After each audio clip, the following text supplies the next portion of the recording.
Awesome. So, once again, we are around 30 people today. We spend a couple of hours together. Thanks for accepting our invitation to join this online expert session on green practices and green vocational training programs organized by Sustain IT. Sustain IT is an Erasmus Plus is an Erasmus Plus project funded by the European Commission. I recommend, if it's possible, to keep your mic.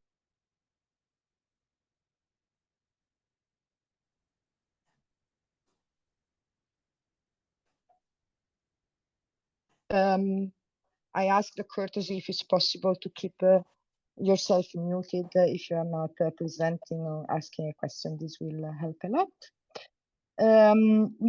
We will have different partners from Sustain IT with a short presentation, but we encourage and would like really to have questions from the participants. You can raise your hand, post your questions on the chat, and then at the end of each presentation, we will give space for the Q&A. So let me start briefly with a quick introduction to our project.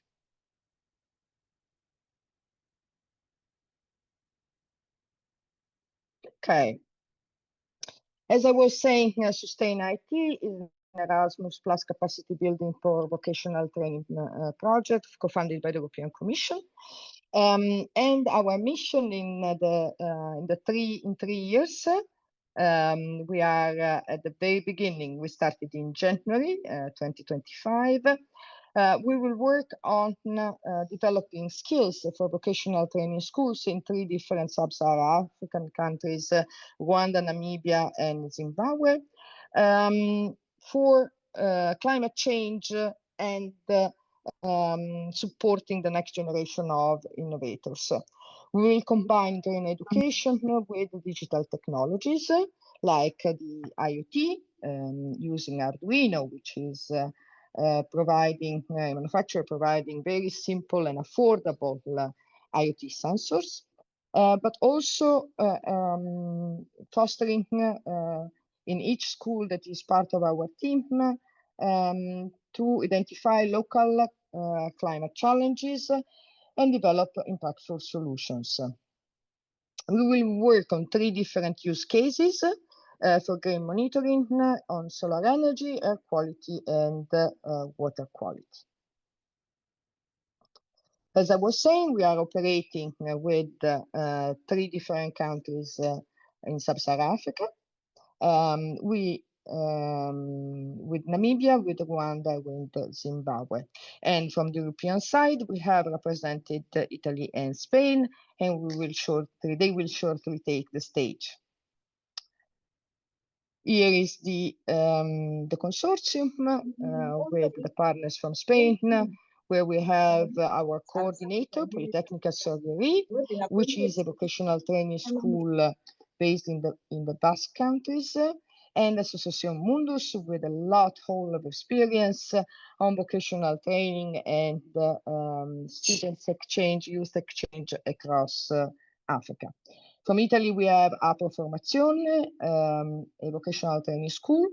And from Africa, we have several vocational training schools from Rwanda, from Zimbabwe, and ourselves from Namibia. We are an SAB, and our work as Apodissi is technology and knowledge transfer between Europe and Africa.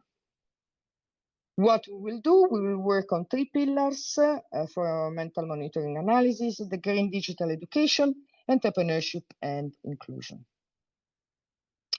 We are completing now an assessment of what are the needs and what is the current knowledge of challenges in environmental education across the different countries.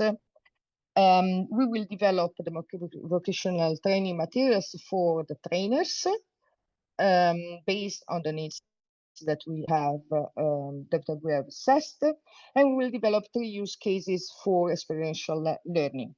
Consider that all these materials will be made available through an e-learning platform called the Smart Step that was developed in the context of another Erasmus Plus project. They will be totally free and downloadable from any school, teacher, or learner across the continent. What is environmental education, and why it's important today? We will have more presentation from our partners going very much into the details here, but here the point that we are looking at is educating the next generation to ensure that the communities know what are the major challenges in terms of environmental and climate change, but they also have the skills to have an impact in their own communities, and possibly, being a vocational training education, also find relevant jobs with a purpose in the green transition. So what are the fundamentals here? Awareness, knowledge, attitudes, so changing our own habits in our own community and daily life, and participation in the local activities. Why it's relevant? We all know what is the climate crisis and what is the challenges that we are facing, new and different for each country. Pollution and waste, which is detrimental, obviously, for the environmental safety. Resources depletion in terms of water, forests, and so on. And definitely, we need to advocate for empowering the next generations. Now, the call to action, and we are part of it, and we are operating in this context, and we want to foster stakeholder collaboration, because nothing can be done by one actor only alone. So we need to work with institutions, with government agencies at local and national level. We need to work with the communities, because if they are not part of this process, things will not happen. We need the education, but we also need the private industry to create jobs and to provide to the local industries the skills that are needed for this transition. I would stop here now.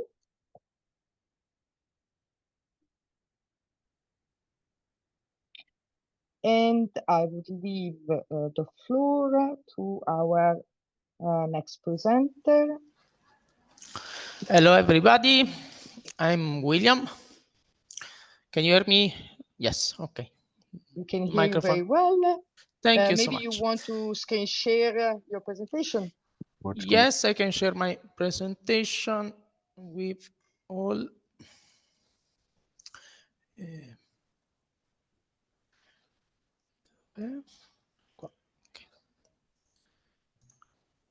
Okay. I hope it works. Okay. Hello, everybody. I'm William Tullio. I am a science teacher from Aproformazione in Italy. We are a vet school, vocational school. And I'm going to talk to you about in which way sustainability and environmental education in our school enter inside our courses and what we do. Okay. I'm going around. Yes, in our school is in the northwest of Italy, in a region named Piemonte, and the courses of ours. Okay, sorry, I don't know if the slide. Wait. Okay. Okay. Now sorry. Okay. This is the right slide. Okay. In our school, the courses of study offered are 4: tourism and gastronomy, tech, phygital, there is something connected with imaging and graphics, and beauty and wellness. Inside these courses, we have cooks and waiters for the tourist and gastronomy sectors.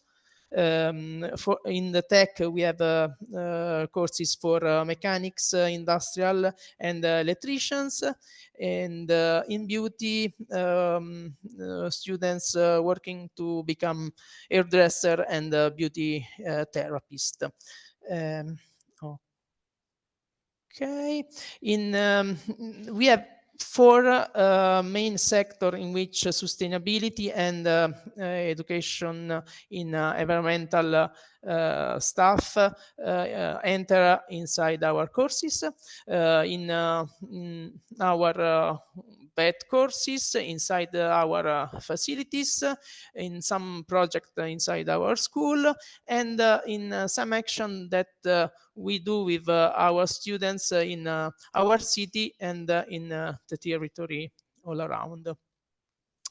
In that curricula for environmental education and sustainability, we can say that they are cross-cutting topics in all school of Italy. In particular, in our school, every year in all classes, during the science lesson, we have 10 hours of sustainability and 10 hours of environmental education. Lecture often are supported by a variety of practical activities and outdoor education experiences.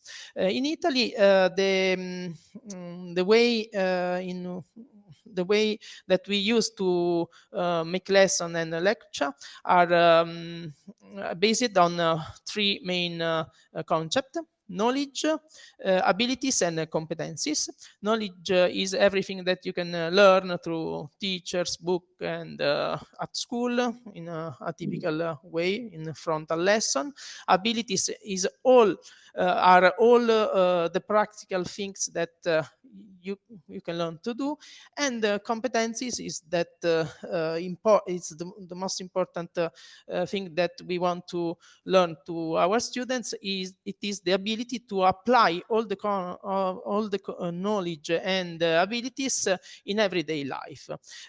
For these topics, we inside our curricula, we talk about environmental parameters and assessment of quality. For sustainability, we talk about the main principles of this subject and the major international agreements. We focus on the impact that human have on the planet in causes and consequences of human activity, natural resources and the raw material. So this is very important because in each sectors they can manage different natural resources and raw materials. In which way waste and energy management inside the school we do. And also at the end, it's also important to speak about social sustainability and biodiversity. One of the first things that we do in our classes each year is produce a green decalogue. Decalogue is a list of 10 simple rules in each classes that we define it together with participatory approach. With the students in each class, we try to write these 10 simple rules about in which on this subject, and it's important to have this on the wall for all the school year. As you can see here, there are the topics of this decalogue. The first is in which way we can reduce energy consumption inside our school, the mobility, in which way we can promote sustainable mobility, in which way we can use water in a rational way,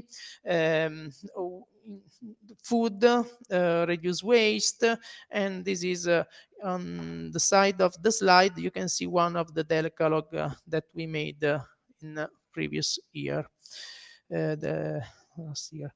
Okay, some examples of what we do during our lesson. It's related to topics like microplastic in our life.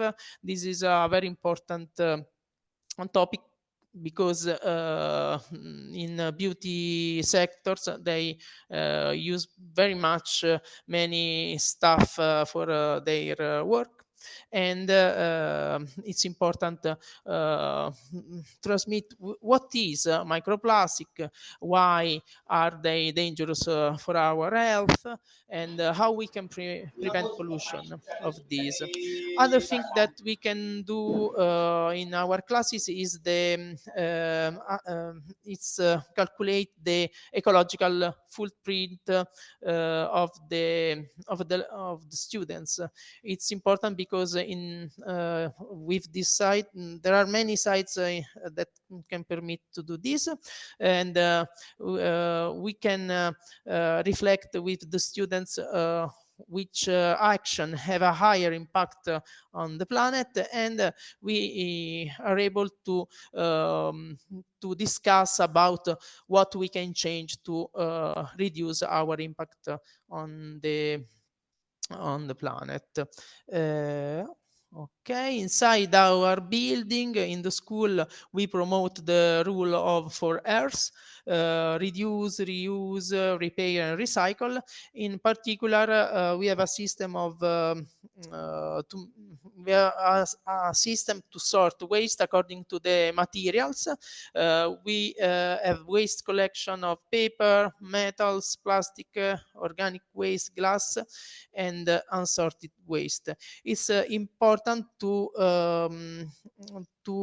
show to the students in which way these materials are going in the cycle of recycle path.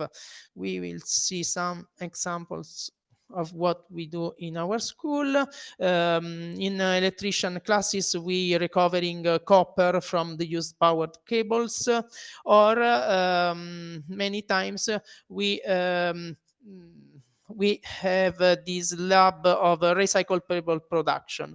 We use all the paper that we have in the school, and try to make a new paper and write it on. This is a kind of in these images you can see what we do. Other thing that we do in our school is a compost lab. Is in particular in the tourist sector. We take all the food waste inside a bin connected to the soil, and in this way the fungi, worms transform it in a compost. It is a particular kind of soil rich in elements, and we use it inside our vegetable garden, greenhouse, and in the greenhouse of the school. Inside our facilities, we working on water management, reducing the impact related to drinking water. We removing all the bottles, plastic bottles water from dispenser, and we every year we give to our students a usable free stainless steel water bottle. And inside the school we have many drinking water dispenser for all the students and for all the stuff. For energy management, we have we introduced 5 years ago LED light bulbs, and we manage the temperature of the school during the winter around 19 degrees. In our school, we have two outdoor classroom, and nearby there is a park where often there we have lessons on environmental education and activities. There are all around many trails on the hills around our city, where we organize the walks and to talk about landscape, environmental protection, and what is beauty. Beauty is something that students appreciate too much in our school. Some examples of our outdoor activities is reading the landscape and reflect on what is natural and what derived from human impact. Other nice activity is how to recognize this species of trees through the shape of the leaves, or evaluate the quality of the area, observing the lichens that lives on the trunk of the trees. Sometimes every year in our school we made outdoor training for teachers, and the subjects can be outdoor education, climate justice, team building, in which way we can communicate what we can do for our planet. And this is important to work also on the teachers and not only on the students. We have many projects inside our school in which sustainability and environmental education is related. One is the construction of a vertical hydroponic garden on the rooftop of our school. Our technician students made it and control it by electricity. It's a very nice project. This year we design a smartphone charging bicycle using an old bike that we have at school, and we are going to working on a prototype of a solar panel to heat water and also air during our lesson. Other thing that we do in our school is organize events related to sustainability. It's a very nice activity. This dinner open to the public and with a sustainable menu. In these dinners, students can explain why they choose this kind of menu and in which way this is related. And many times we have a school trip filed in the natural reserves that we have all around. It is important because they can appreciate also the biodiversity outside our area. Another thing very nice that we made in our school is promotion of mobility, sustainable mobility using bicycle. We had this project with the name is Let's Fix It.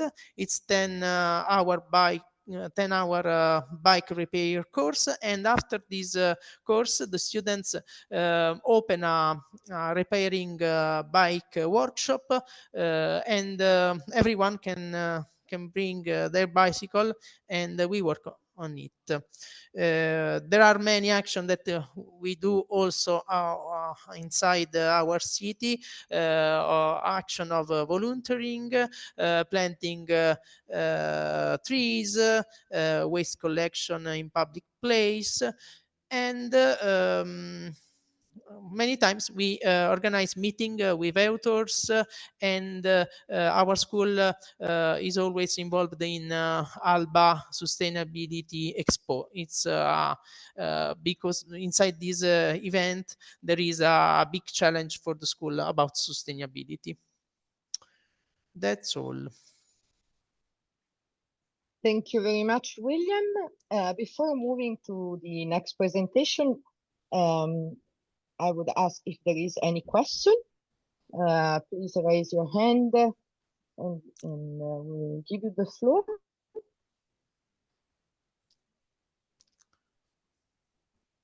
The presentation, William's presentation was very rich, a lot of different activities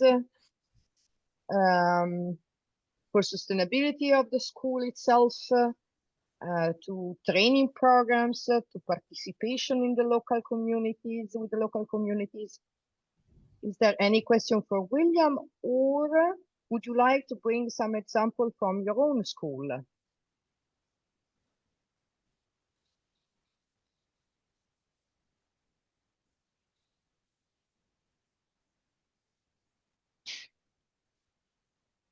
Here, nothing. Yeah. So maybe I will try with a direct question to the schools, also the partners from Zimbabwe and Rwanda that are here.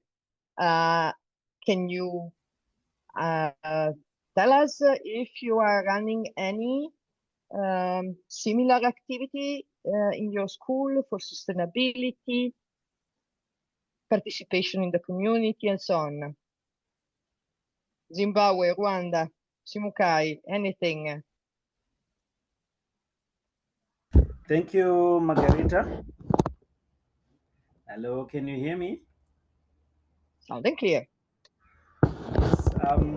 Some of the institutions that we are having here, at Simukai, we've got something which is not quite as similar. This guy seems to be having a lot of activities, and yeah, we really appreciate and we've learned a lot. But we've been doing the minimal, something which is new to us.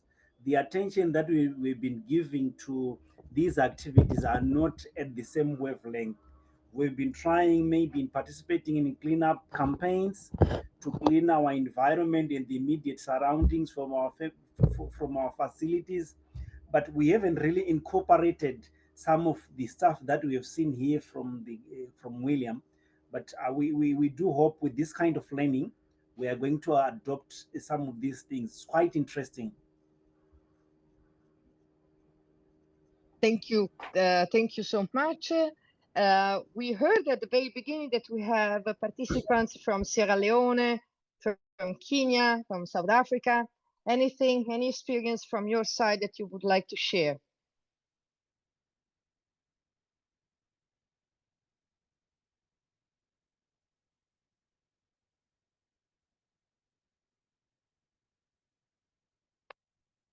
If not, I think we can move on with the next presentation. Hello, hello. Yes, yes, please. Hello. Okay, so this is Sam from Sierra Leone. Hello. Yes. Right? Yeah. My name is Sam Samuel from Sierra Leone. I'm very much excited this morning to be part of this program because I serve as the chairman of the network of Tibet institutions in my country. And the things I've heard from William this morning are so exciting. And there are things that we think we need to replicate in our Tibet schools in Sierra Leone also. At the moment, we are discussing with a group in the UK called Global Sustainable Futures Network. And we are developing programs called Skills for Sustainable Futures. And Greenworks is part of our program area. So my being part of this program actually helps to enlighten me and understand more about Greenworks as it relates to skills on sustainable futures. So at this moment, I will just say I'm happy to be here and thank you very much. And I hope to learn more from the presentations. Thank you so much, Samuel. Thank you for your contribution. I think we can move on with the next presentation, which is more on the technologies. It will be Amalia from Sorieri, which is, by the way, the coordinator of Sustain IT. I leave the floor to you, Amalia. Okay. Hello, everybody. My name is Amaya. I am teacher environmental education in Politecnica Sorieri in Spain. And during this time, I have the privilege of teaching subjects that help students understand the environmental science or planet is facing. And more importantly, we can work together to find real and practical solutions. I want to share my screen and I want to explain what is our way to introduce the environmental education using IoT tools.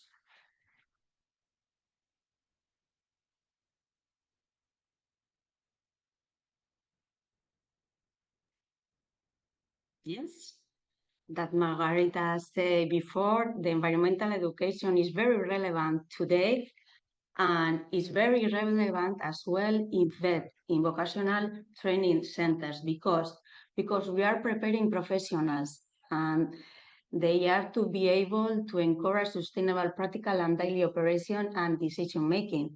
And here we have to align the environmental education with the Green Deal and the labor market demands from green skills.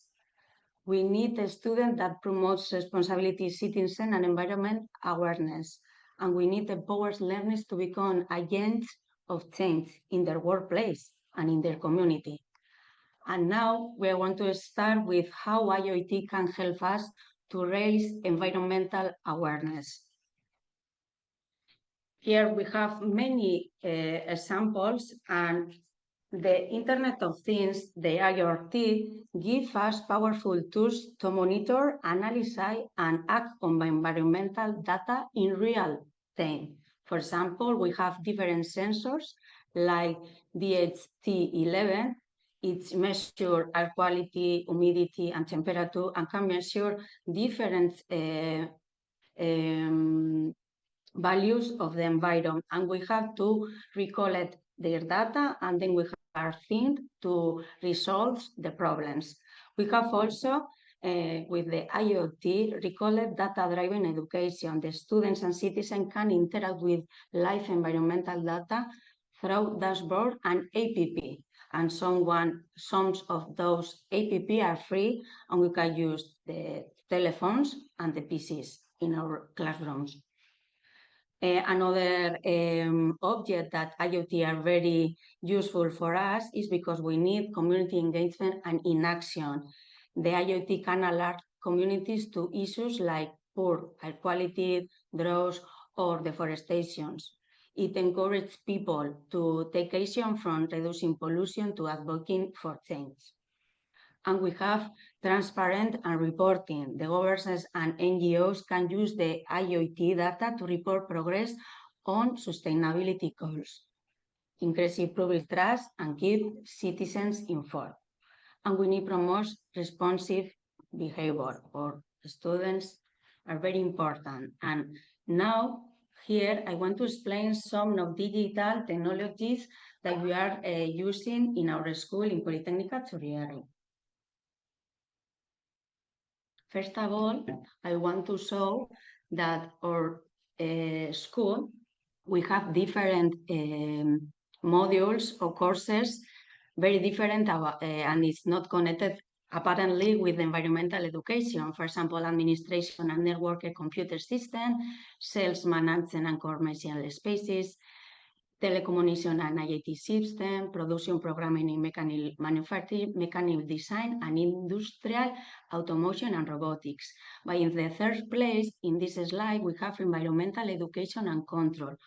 So we have the K because we have a program, a specific program to introduce the environmental education in each program and course. And we are doing some activities during the course to improve or to empower your environmental awareness. Here, I want to explain some directly examples. The first one is online application that we are using to understand the environment. And then in the second place, we have specifically sensors to measure specifically quantity of temperature and humidity in the classroom to simulate the green effect in the classroom. And then we have a very big change in our workshop. We are installed our different sensors to measure the air quality and to measure the comfort in the workshop. And then when we have any problems, we have the alarm and we have to introduce solutions. For example, the first one that I want to explain you is that we are using Google Earth Pro to know what is the environment that we are around us.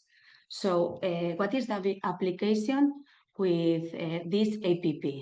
We can compare historical images. We have show or compare the statement or the state of our land years ago, and then we have to start showing what is the area that we are living now, and we want to compare, for example, the landscape, the pressure of the agriculture, the flood loss risks. So we are identifying land use changes and the impacts.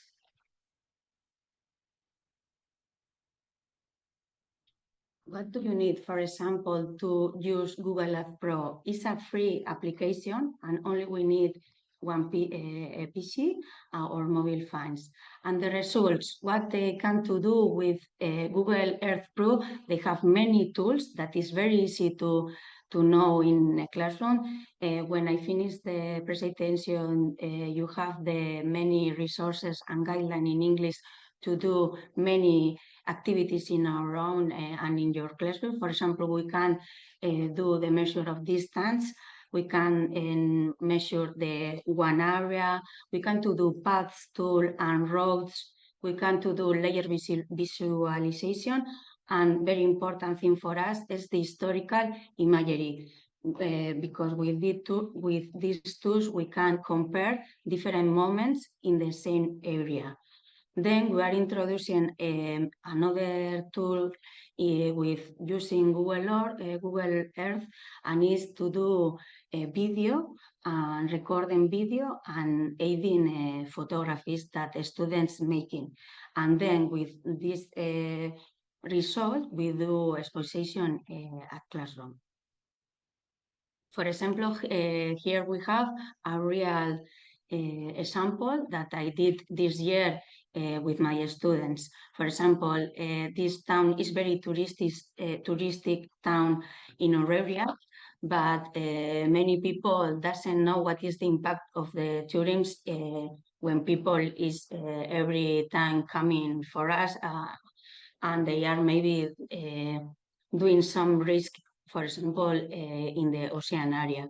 And then the object of this project was that the students went to the area, they do the tour with located with the wildlife, they make some pictures that they are aiding in the application, and then they start showing the heritage values and natural values to explain to the other students that they are very important to protect this area because the very massive tourists maybe in our area could be a very problem for our nature.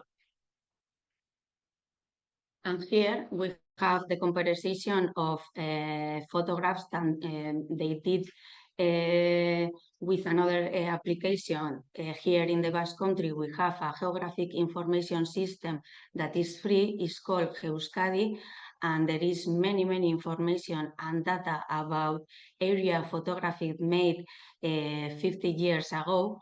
And for us, it's very useful because we are we can measure the landscape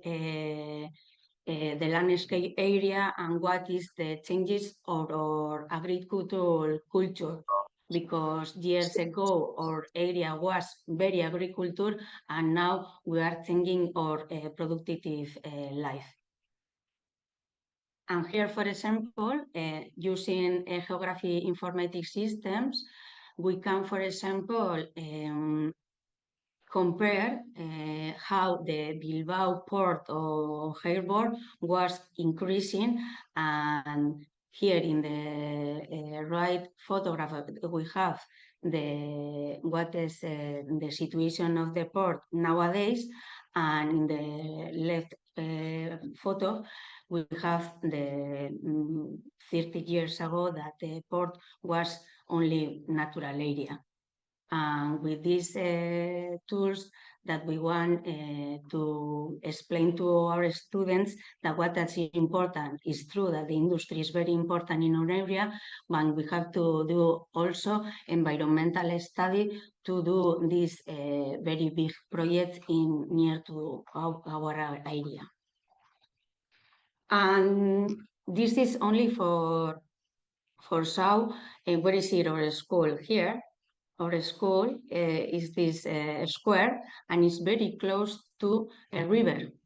And using the application of geography information system, we have to measure the risks or floats. And here in the right image, we have activate one shape or one data, and we have see that the floats are near our school, but it is not very close. But maybe we have a risk that we have floodlands in 100 years. So those tips or tools are very useful to students know that using the mobile phone and a free app is possible to know and the environmental components like rivers, natural areas, protected areas, and we have measured, or we have the key to promote more the preserve of natural areas. For example, another example that we are using in our classroom, for example, is to identify the different plants. And we have another project that the students do different tours around our school, and they have the possibility to identify in the right photograph we have many points. Then we have an app called PlantNet, and with their mobile phones they can do one photograph, and then instantly they have the name of this plant, and they have recollected manually, and then we recollected the 40 plants. We did an herbarium. This herbarium was very powerful project in this year, and the next step that we did this year is with this herbarium doing in a book. We have every photograph digitalized in a Google site. So we have two tools. We have the traditional herbarium that it is very useful to a student to understand every name in Latin, in Spanish, and in Basque to recognize our plants, and then they have the tools, the digital tool to work with it and to improve the knowledge about that. For example, if you want more interest about those projects, here I have the permission of my students, and in the student project 1 and the student project 2, you have the Google site where we are recollected everything that I am explaining before. We have the instruction to do one map, one route, what is the way to recollect the plants, to recognize every plant with the PlantNet, and then what do you do with the herbarium. So we are starting with different samples. The first one was only to understand that the app that we have in the internet, they are very useful to do environmental awareness. But now we are recollected the new knowledge about different sensors that they are in the market, that they are measured for example, the humidity and the temperature, and using an informatic program called Arduino that is stat-free, we have to understand the the greenhouse effect. And here in classroom, we prepared a handmade greenhouse with lattice and with a plastic of water bottle, and then with one sensor of DHT11 and with data browse, we recollected the information about the humidity and temperature during one day, and then during different days in last state.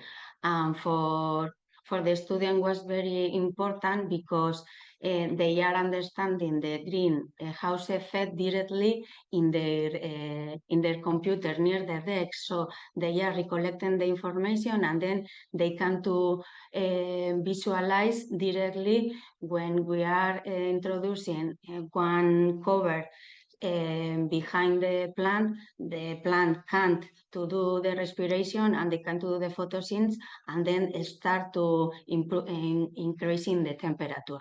So these practical activities are very important because it's not the same to explain at a classroom the theoretical way, but in this way they have more practical way to know the environmental problems. Here, for this project, we need the sensors. The sensor that I told before, that this the sensor DHT11. We have the board that they read the data, they collect the information, and then we need one computer to send the data and to screen.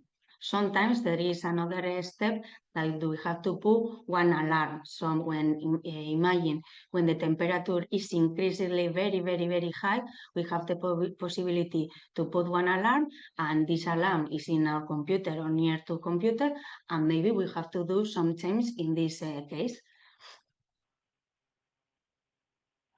So what the student learning with these tools, how heat and humidity behave in closed spaces, is practical understanding of the greenhouse's effect through data, is a connection between local data and global climate change that is very important for us. They are using both digital and technical skills. Obviously, we are encouraging climate awareness and sustainability thinking, and we are demonstrating that how IoT support the green education. And here for finish, we are changing our workshops. Our traditional mechanical workshops, they didn't measure anything, but now we are introducing different sensors in different location of the workshop to do many measurements. For example, we have to waste reduction, and we want to do a control of the workshop, and we have to know what is the energy efficiency of the workshop. And this is not my field because this is the of other colleagues, his field, but he told me that the sensors are very different, that they can measure different values. For example, temperature, the noise, and for example, here in the right photograph, we have different metals that we have recycled because they are dangerous for the students or for the teacher. And when the box is very empty, we have here one sensor that is sending that information for the teacher, and the teacher know when is the necessary to do the recyclation of that. So it's a control of the workshop. Then in the central image, we have the noise sensor. And for example, when there are many machines working, and the students talking, and the teacher talking as well, but there is the noise level is very hard to continue to work, and we have different not stressful levels, and with this sensor we got to measure the noise, and then all of the values are recollected in one script, and so it's available for students as for teachers. And at the end of the course, we do one study about those values, and maybe if you want to do or introduce one change because we have a problem regarding the noise, but maybe we have to put many protect medidas, protect instrument tools, resources. This is the same. Here, for example, we have one sensor saying that the situation is excellent. And to finish my presentation, maybe you need the guidelines to do those activities. For Google Earth Pro, I searched many free versions of guidelines, and that you have to download, and you have to use them. For mobile apps for field data collection, here many applications and links as well.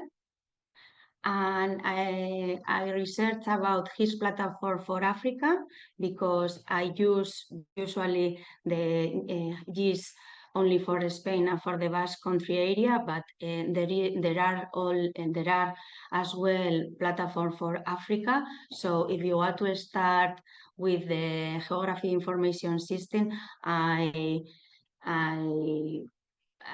encourage you that the TCC, maybe at the start, maybe it's a lot of information, but it's very easy to understand how is the platform goes. And the first in this slide, you have seen the Arduino with the sensor. That is a guideline to do the same that I did with my students. That's it. Thank you. Thank you, Amalia. Amazing stuff that you presented. I would have myself a question, but first, again, from the participants, is there any question from Amalia? You need any clarification or things you would like her to tell us more about?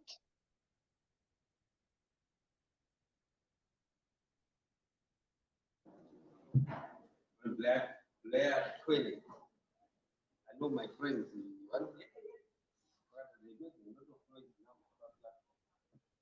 I hear a voice, but I'm not sure that I understand. I think only in weakness.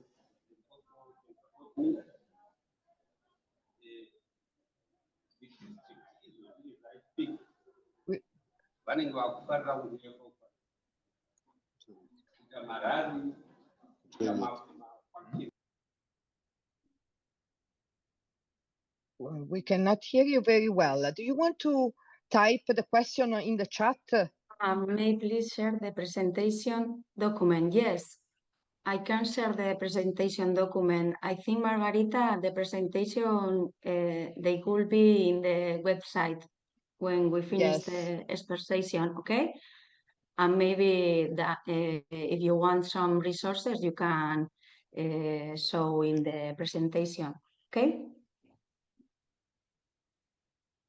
Yes, all the presentation will be published on our website by tomorrow, end of the day.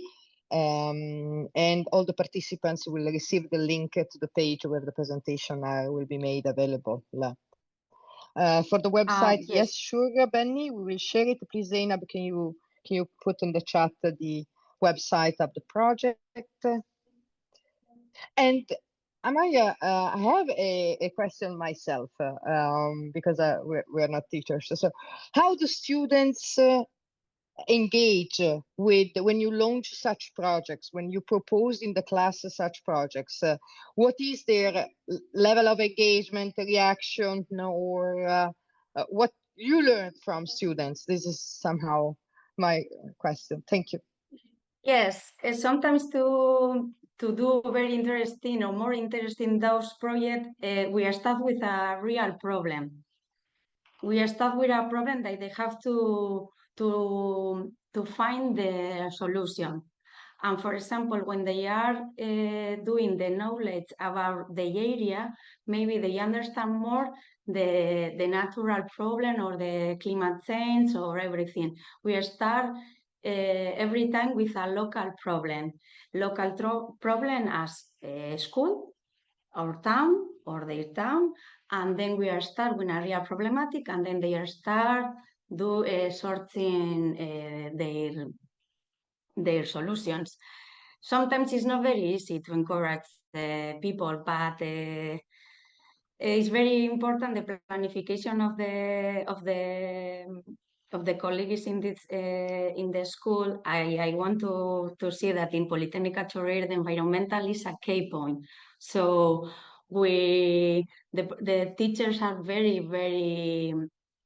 I don't know how do you say.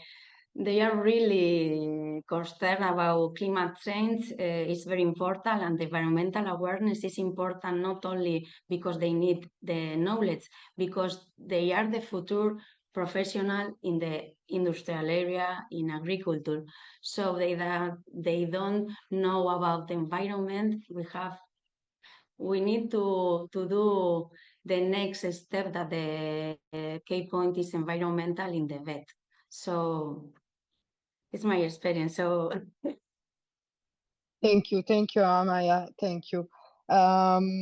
Is there any other any question from the rest, from the other participants? yes, I see. Those Yes. school collaborate community in this journey. How does transfer their best practices? Yes, sometimes we organize different events at the school. And for example, they are coming agricultors from our area to know how to introduce the sensor in their greenhouses. For example, we prepare specific courses for people that live here near to our school. Yes, we are doing the transfer not only between teachers, also between the school, the student that they are studying here, and sometimes we go out to explain our experiences in other school. It's true that we have the agriculture school here. It's near, it's close to us. So for us, agriculture and environmental control is very important. The two fields are very important, and we work parallelly sometimes.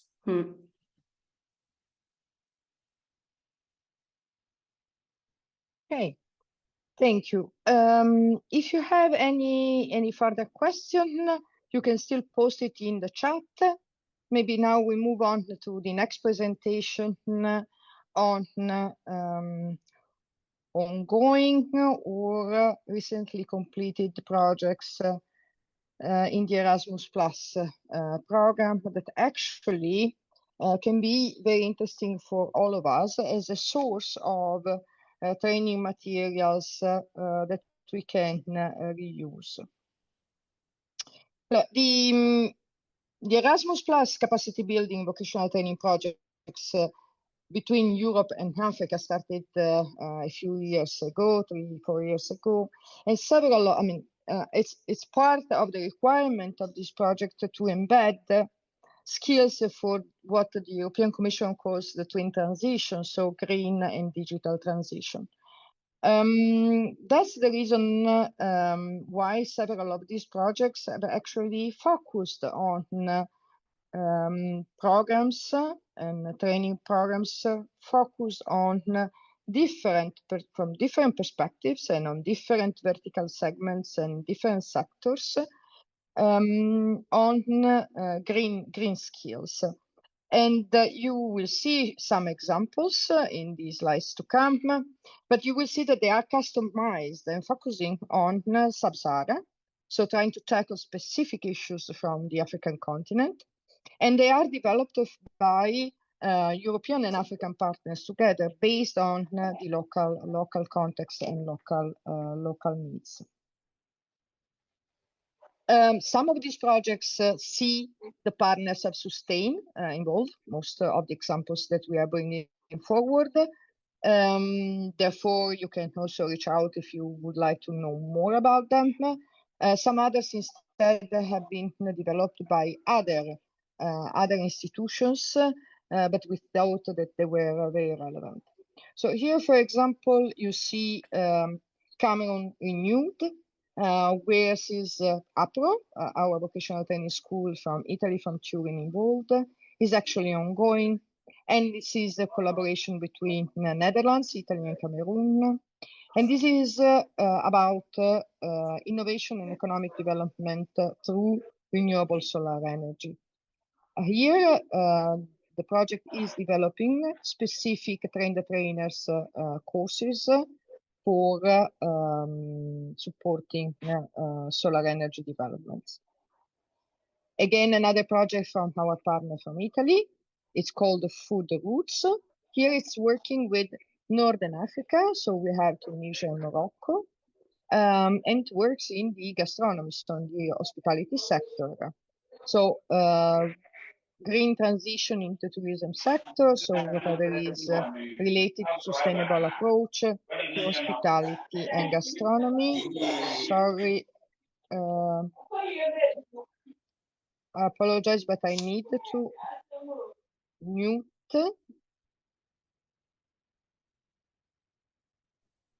I've done that, Margaret, so you can go ahead. Okay, thank you.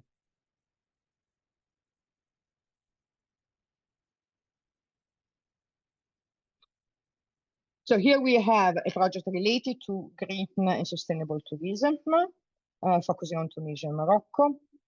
Then another project that is run by Mundus that will present right after me, and it's again on green transition related to energy access, and it involves 3 different countries in Africa: Nigeria, Ghana, and Uganda. And again, it's about curriculum for solar energy. Politecnica Azzurri from Spain. Here you see different projects. Here is related to educational resources for IoT and sensors, but using citizen science platforms. So really the direct involvement of crowd intelligence from the community and from the citizens. Very interesting as well, again, from our coordinator, Politecnica. This is a project that has been developed in Europe, but can be replicated or reused, their materials, working on drones for STEM education.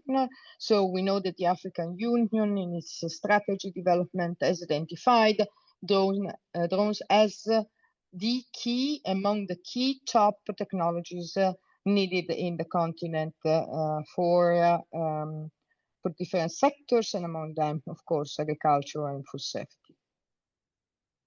Here we go, high-tech with AI for sustainability. So understanding how to use AI kit with the camera, sensor, and actuators to analyze data and do predictive data analysis. Another project related to circular STEM, so how to introduce circular economy in STEM education. Here are a couple of projects where we are involved, our team from Italy, and from Namibia and Nigeria. It's all about, but also Mundus. It's all about waste management and circular economy.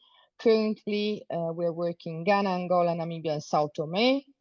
and we are developing the Train the Trainer program, which will be conducted with the trainers in the schools in the between September and December, and then next year we will engage the students from the school.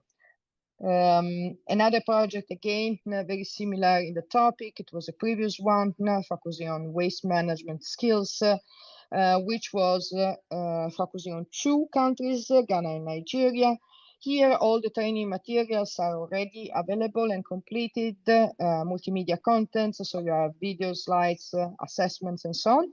And all the materials are online. You see also for each slide, you find the URL of these projects where you can source these materials. Another interesting project, again, on tourism and hospitality, but in this case from Sub-Saharan Africa. It's called WIT, and you see Uganda, Malawi, and South Africa. Very interesting because it also focuses on entrepreneurship, women entrepreneurship in the tourism sector in Sub-Saharan Africa. The project is now completed, so all the materials are already available. Again, green energy, another project that is now finished, and the training materials for solar energy are available. So the end message about this presentation is there is a huge investment by the European Commission to foster these projects and to develop these projects. But the key point of all these activities is to make all the training materials and all the resources available and being disseminated. They're all open source and free of charge. So use them, exploit them. They are online. You can piggyback and choose the ones that are more relevant for your ecosystems, your students, your teachers. Very often you find modules for trainers and modules for students, and you can decide what you need, if they need to be adapted and so on. But our advice is make use of them. They are there totally free of charge. And again, once these slides are available on the website, you can click on the links and you find all you need. And I would leave now the floor to our colleagues from Mundus. Natalia will take the floor and present for you how green practices can be integrated in TVET institutions. Thank you, Natalia. To you. Thank you, Margherita. Thank you very much. Thank you, everyone, for so interesting presentations. So I am making a presentation maybe a little to combine all the information and more in the line that Amaya is explaining right now, how important is training the trainers for environmental issues. And right now I try to show my presentation. Can you see it? Yes, Natalia, we can see your screen. Wait. Good. Awesome. Well, sorry. Just for beginning, my idea is when I am the training from trainers in Spain, I work for different TV centers so that the teachers are able to have the knowledge that they need for sharing environmental issues and knowledge for students.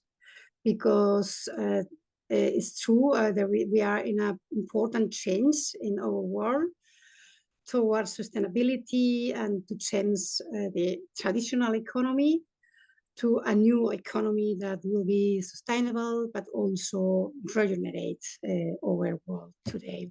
Right. Then I focus a little in international European frameworks so that we can start from this point. The importance of education for make these transitions.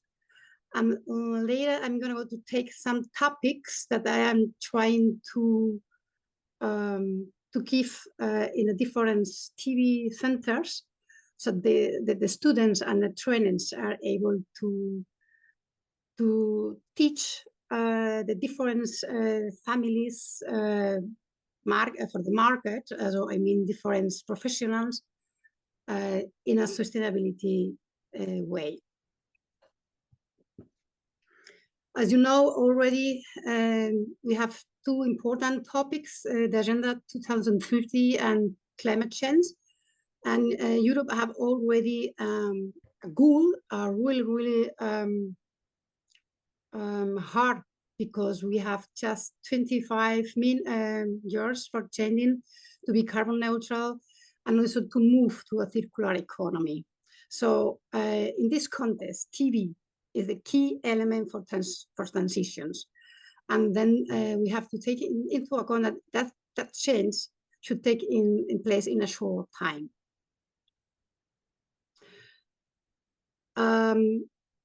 In these mechanisms, education is the key. And that means the SDG number 4, I think, is the start point to make the change. Why? That is a slide that I share with my teachers, so they are able to understand how important is the work they are doing, independent of the professional they are working on. It's about make things in a different ways, starting from education and capacitation. Why? As I said before, they have to integrate force diversity and make students take responsibilities. Sorry? Well, this is the first step. And when we have the diversity and we are responsible, then students are able to collaborate together to make change and to try to have an environmental development, a sustainable development. Innovate together by collaborating. They have to understand that, make responsibility, and then work together through the diversity. Then we have impact of climate change, but also impact in water quality, scarcity, in nature regeneration. Although all these topics are making an impact in health and food sovereignty as well as food security, so that we are in the way to a sustainable development. I think this interesting slide for sharing with teachers, so they understand how important is really they are aware about their jobs for students. Well, at the end, we try to regenerate the economy because we are in a moment that we are really in a difficult moment, and then we have to transform, not only to be sustainable, but also to transform the economy. In this context, from Europe, there are three topics important here. The training from teachers that we are speaking about.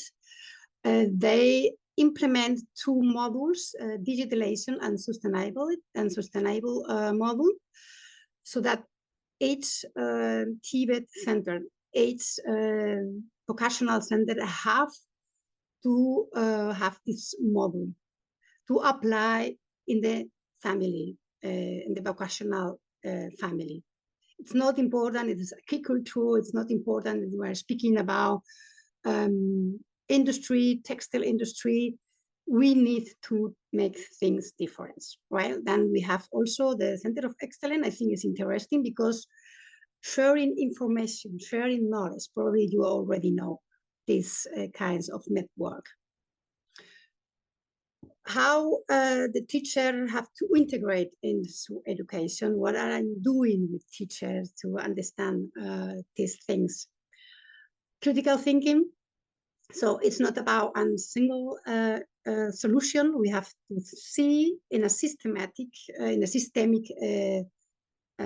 planet that there are a lot of connections, and we have to think critical, have empathy and solidarity and care for the nature, students have to learn in a project-based learning.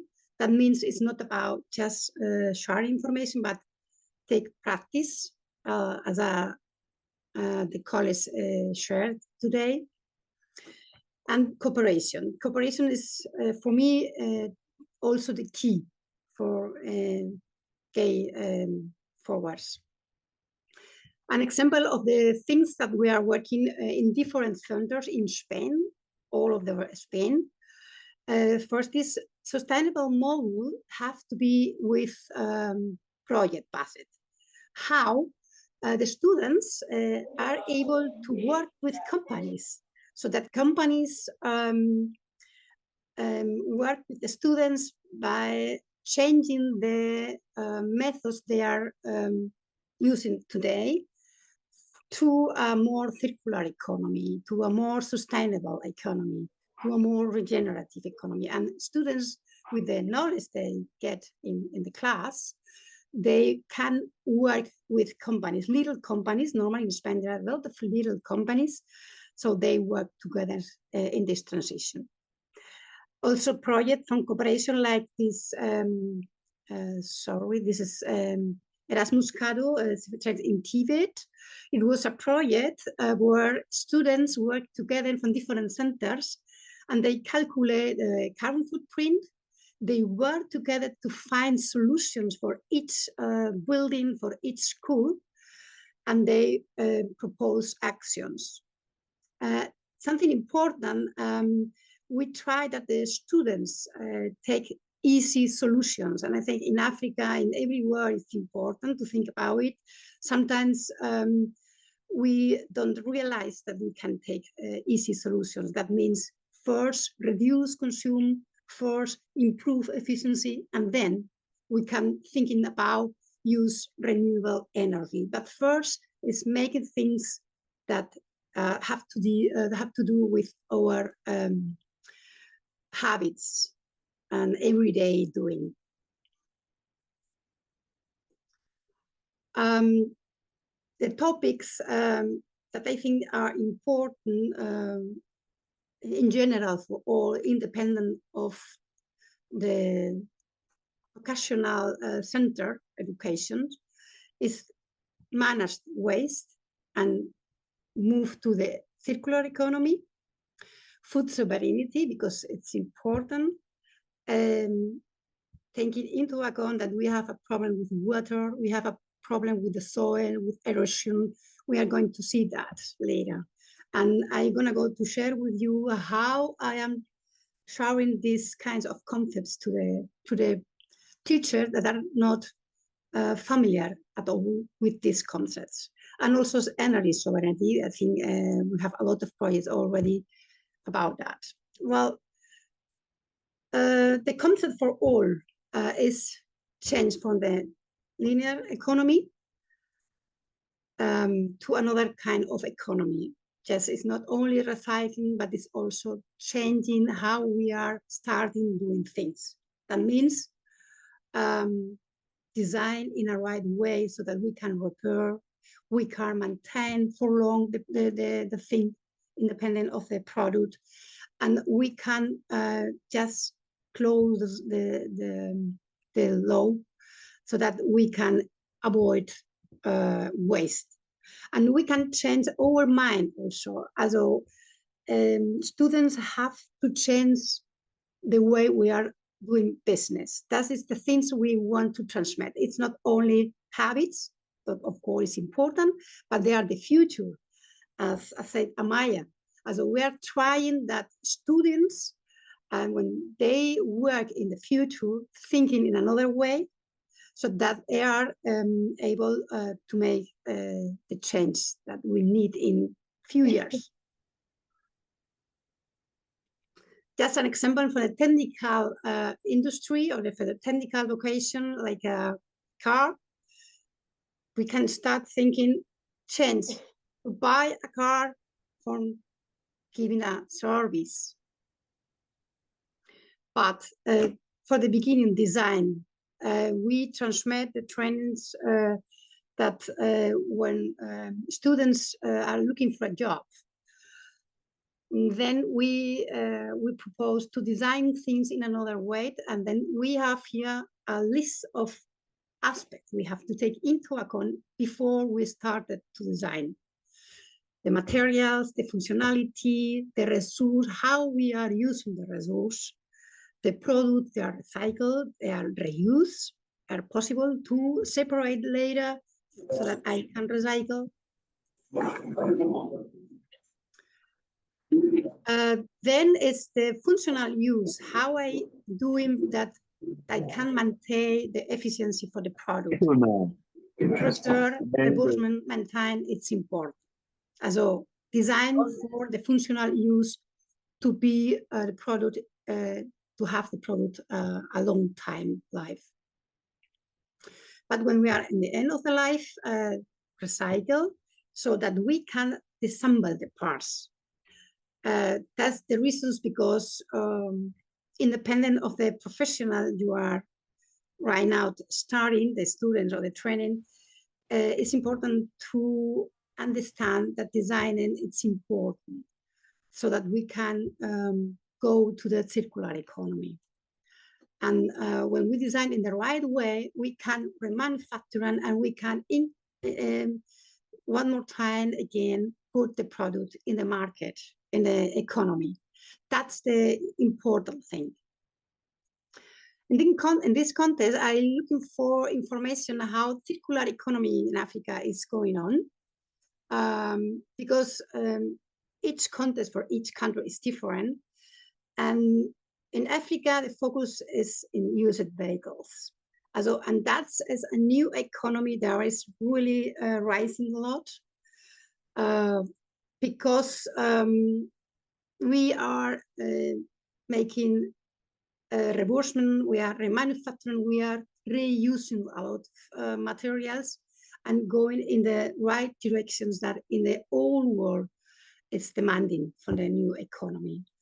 So we have different impact when we are making this focus on circular economy, and especially in Africa, the focus on repairing and reversion and remanufacturing, it's having huge possibilities for new jobs in the country. But not only in the car. We are speaking about each kind of materials, electrical materials, machinery, medical equipments, computers. So the possibilities are really huge. Circular economy in Africa, there is the website of the Helen MacArthur, probably you know already, at least one of you you know already, and there is quite information that is interesting with examples, articles from different industries, so that we can apply circular economy, how they are doing that, depending on the needs of the market. So you have here some interesting article. I think it was interesting to share with you. Also some examples of companies in Africa using circular economy, using a new form of thinking, this critical thinking, so that we can change the way of making economy and take advantage of the movement in international scenario to change the economy, the linear economy into circular economy. So you can just explore, you have the links here, and I think it's interesting to know the different projects in Africa really doing change already and providing a lot of jobs already. Here you have already some data. For example, Planet 3 Earth is employing a lot of people already, employs 16 full-time staff after less than 3 years in operations, and is having a lot of economy already and is rising. So this kind of new art of economy is something that students, independent of the education they have to learn. But not only in the technical education, also in the agricultural economy. Here you have a traditional way of make agriculture. One of the big problems today in a linear economy and not taking care of resources, it's the erosion we have in the soil, the runoff of water because we don't manage in the right way, the pollutions because we have to use pesticides in the agriculture. So there is a lot of problems that we can change. And also in this process, transport, shops, consuming waste, there is a lot of energy, a lot of loss of energy. What I propose in this vocational education training related with nature, agriculture, and so on, is to avoid erosion, to avoid the runoff of water, to reduce the movement of the product, so that we can change to a circular economy. How? Water is the most of the important things. So rainwater collection on roof. There is already in Africa schools because they have a lot of problems with water. The rainwater collection on roof is really good because it's avoiding contamination and you are able to have water for drinking. Canalizations and ponds for retention and water control to maintain the soil humid, but also transforming our waste to a compost, to food our soil, and to be alive. Because one of the big problems of the soil is the erosions and that don't retain water. So just in this scheme, I think you are already an idea how to do things different. If we think about the different resources we have, just to take care about them, the importance of water, for example, the importance of having the soil alive. And I have to add also a little about the presentation who made Amaya using technology. It is adding more possibilities to improve our capacities to food security, to improve our capacities to regenerate nature, also drones or sensors for control the soil. It's something that is gonna improve the efficiency of the method. First, thinking in a design that it's possible to reduce and to take advantage of all the local resources and also use technology to help us, of course. Well, there is different movements to explain, but because I didn't know, I don't know if I have enough time to explain that, but I think it's representative. You can understand the change for the first slide to the second one. And then just one of the best practice in Africa, low technology, not low, but easy solutions. Like if you see this picture, they are collecting water, but also they are cultivating their own vegetables, their own food, so that we have a lot of things, integrate things. And also energy, as little solar pumps are allowing schools, centers that are maybe far away for the water, making people to move, to go a lot of hours, and we can change that to improve the situation of families, of the community, by implementing little change, like manage water, manage the soil, and manage energy with little technologies that adapted to the concrete situation of Africa. You can go to the link, and this is training and new generations to create resilience in livelihoods through permaculture farming. I think it's interesting.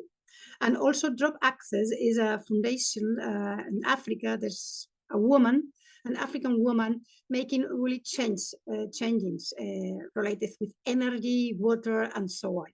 And I think it's interesting in go through the different solutions they are providing, solutions that are not expensive. So I think anyway is interesting.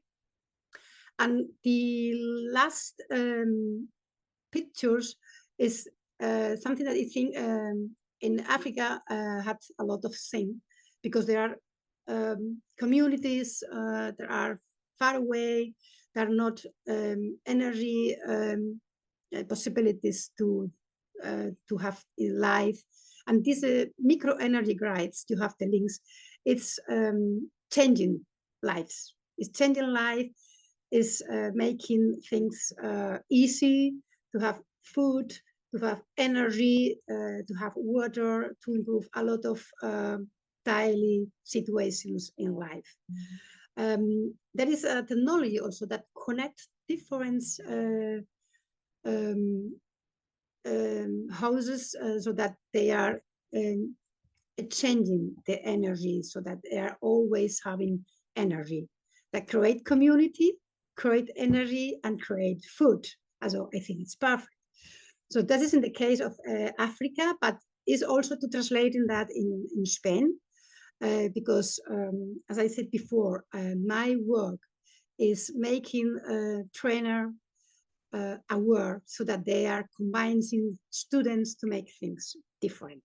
So that was this presentation. Thank you very much. If you have some questions.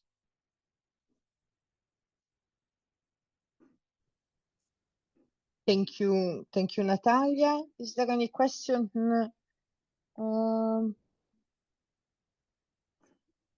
Is there any question for Natalia?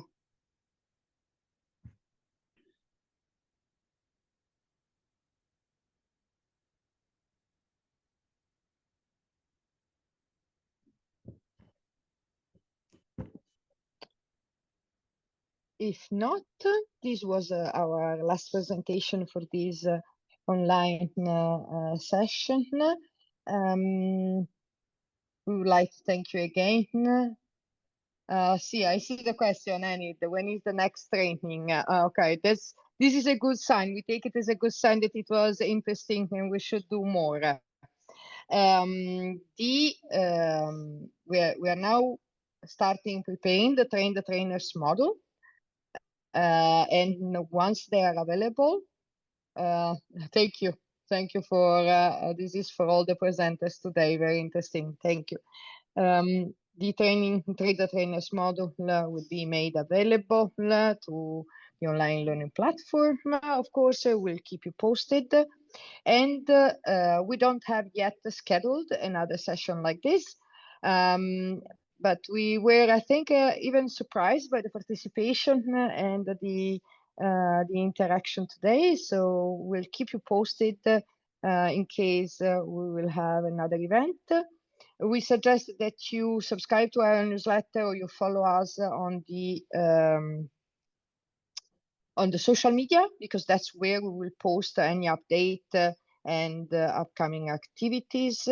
To get in touch with all the presenters, you can write us an email to the project email. Now Zeina will post it here, but you find it also on the website, and we'll make sure to direct the email to the right person in the team. One last thing before closing the session, if we could for a moment turn on our camera. We'll just take a quick picture of the participants and use it on our social media. Thank you.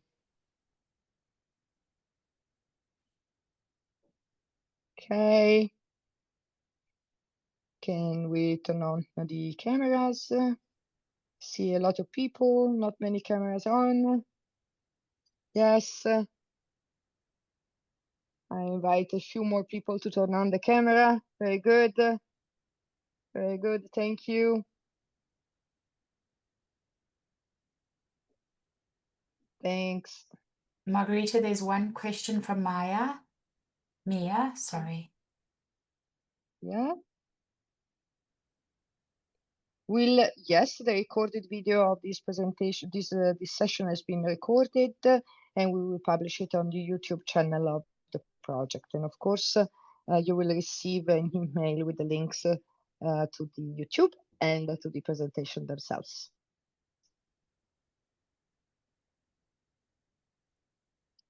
Thank you so much, everybody. Thanks, and have a good rest of the day.